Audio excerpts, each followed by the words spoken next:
মানে 21 তাৰিখে মানে এটা চালান এখন আহিছিল মোৰ মোবাইলত।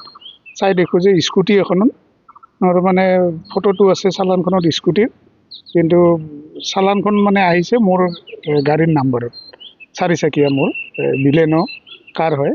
বিলেনোখনৰ চালানখন আহি গৈছে, এতিয়া 2000 টকা জৰিমনা ভৰিব লগা হৈছে।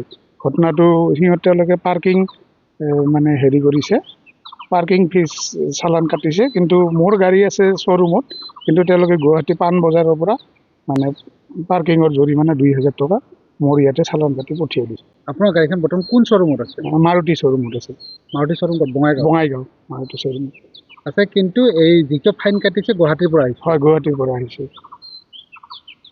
ফাইনটো গুৱাহাটীৰ পৰা আহিছে। এতিয়া মই এনেই বেকাৰ জৰিমনাটো কৰিব।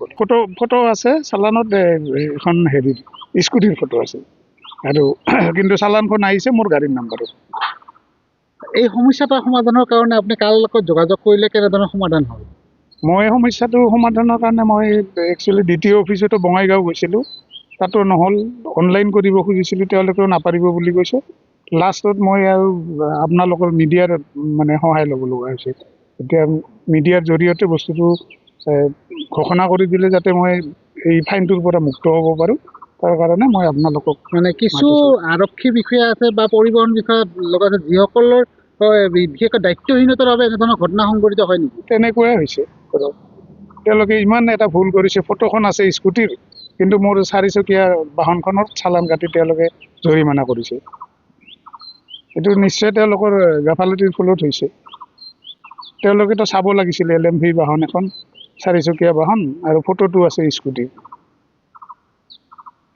এতিয়া আপোনালোকে কেনেকৈ মানে সমস্যাটো মোক সমাধান কৰি দিবলৈ, আপোনালোকৰ জৰিয়তে মানে সমাধান হ'ব বুলি মই আপোনালোকৰ ওচৰত মানে আশ্ৰয় লৈছোঁ।